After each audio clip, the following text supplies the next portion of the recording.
Olá, gente, sejam mais uma vez bem-vindos ao nosso canal. Você que não é inscrito, se inscreva, deixa o seu gostei, seu comentário. A gente vai falar hoje sobre a inspiração da Bíblia. Esse material aqui é um material do Norman Geisler. Vamos ver o que é que ele fala, né, sobre essa questão da inspiração da Bíblia. Ele vai dizer que é o seguinte: a característica mais importante da Bíblia não é sua estrutura e sua forma, mas o fato de ter sido inspirada por Deus. Não se deve interpretar, né, de modo errôneo a declaração da própria Bíblia a favor dessa inspiração. O que ele falou aqui, viu? Não se deve interpretar de modo errôneo a declaração da própria Bíblia a favor dessa inspiração. Quando falamos de inspiração, não se trata de inspiração poética, mas de inspiração divina. É algo bem diferente, né? A Bíblia é singular. Ela foi literalmente soprada por Deus. A seguir, examinaremos o que significa isso. Nós sabemos que Norman Geisler ele é um escritor bem assim, ortodoxo nesse sentido, né? Ele vai dar aqui uma definição de inspiração. É um pouco resumido, mas só para a gente entender o assunto, já que o nosso canal ele trata também desses assuntos, né? Ele vai falar aqui o seguinte: embora a palavra inspiração seja usada apenas uma vez no Novo Testamento, desculpa, em 2 Timóteo 3,16, e outra no Antigo, em Jó 32,8, o processo pelo qual Deus transmite sua mensagem autorizada ao homem é apresentado de muitas maneiras. Olha, eu lembrei de Hebreus aqui agora. Hebreus 1, né? Ele vai continuar aqui. Ó. Um exame das duas grandes passagens a respeito da inspiração encontradas no Novo Testamento poderá ajudar-nos a entender o que significa inspiração bíblica. E aí ele vai entrar aqui nessa parte aqui. Ó. Descrição bíblica de inspiração. Assim, escreveu Paulo a Timóteo: toda a escritura é divinamente inspirada para ensinar, para repreender, para corrigir, para instruir em justiça. Não sei se eu vou conseguir aqui editar essa parte, né, esse versículo aqui. Deixa eu ver se eu consigo destacar. Deixa eu ver aqui se vai dar certo. Isso, é isso aqui que eu queria. Olha só. Em outras palavras, o texto sagrado do Antigo Testamento foi soprado por Deus, né? Ou seja, do grego theopneustos. E por isso, dotado da autoridade divina para o pensamento e para a vida do crente. A passagem correlata em 1 Coríntios 2,13 realça a mesma verdade.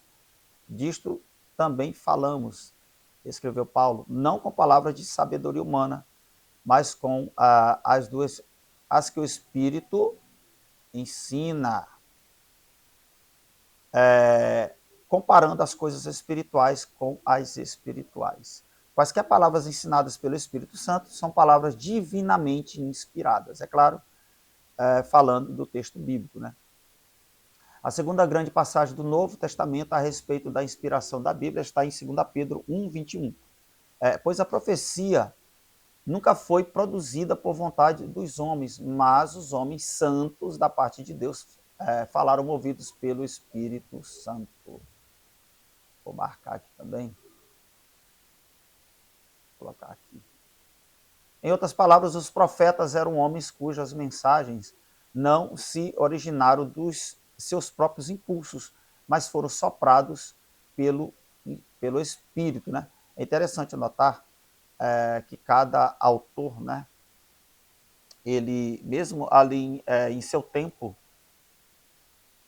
em sua língua, em sua língua, com sua cultura, com seus costumes, mesmo assim, Deus ele conseguiu, Deus ele usou esses santos homens de Deus. Você tinha ali pessoas que eram nobres, que eram ricas, você teve pessoas que eram pobres,